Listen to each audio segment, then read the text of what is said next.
कि एक खनिज संपदा संपन्न जो है 16 तरह के खनिज जो हमारे अपने राज्य में मिलते हैं, उद्योग नीति तरीके से ना होने के कारण जो राजस्व की क्षति इतने वर्षों तक हुई, जिससे अगर सही तरीके से वो सरकारी खजाने में जाता तो फिर ये राज्य इतने वर्षों में आत्मनिर्भर हो चुका होता।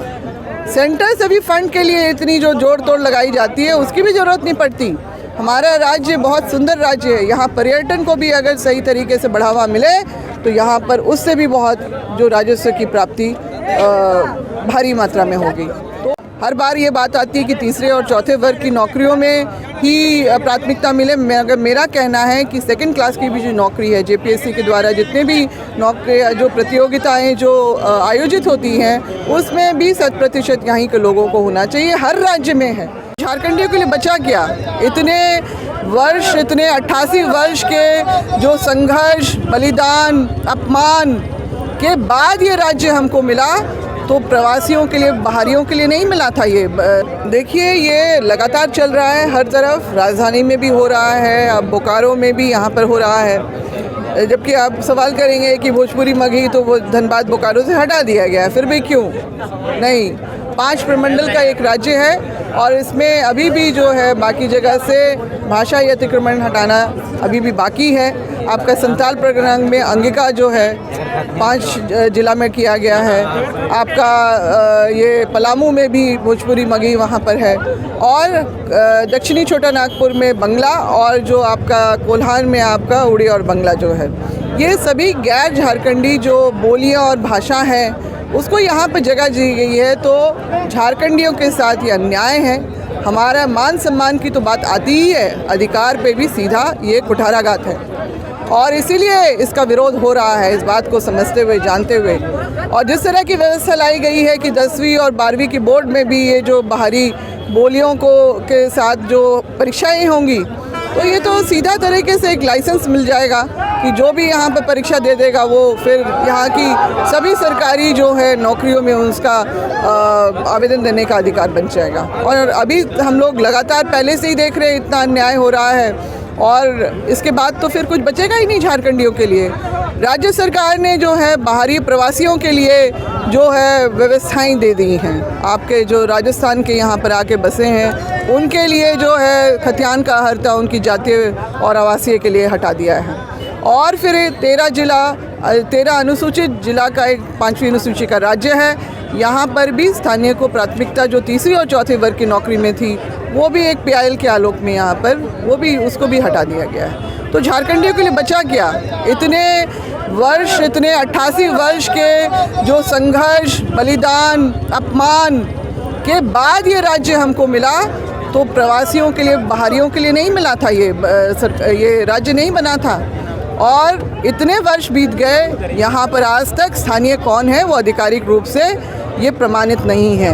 मैडम, तो हम एक चीज बात आ रही है कि अंतिम सर्वे को ही माना जा सकता है, जिस प्रकार की बातें आ रही है, क्योंकि 32 सभी जगह एक साथ सर्वे नहीं। निश्चित रूप से वो तो देखिए 1932 का खतियान तो एक नारा हो गया है, मगर जो है सर्वे सेटलमेंट का काम बहुत आगे से 19वीं शताब्दी से लेके आपका 20वीं शताब्दी तक चला है।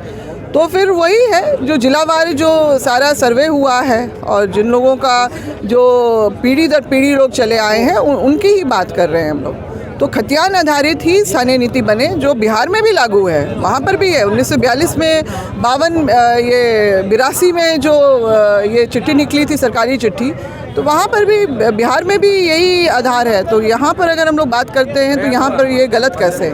और हर राज्य में ये स्थानीय नीति होना बहुत ज़रूरी है, और नियोजन नीति, ताकि यहाँ के लोगों को जो है नियोजन में किस तरह के अधिकार प्राथमिकता मिलेगी।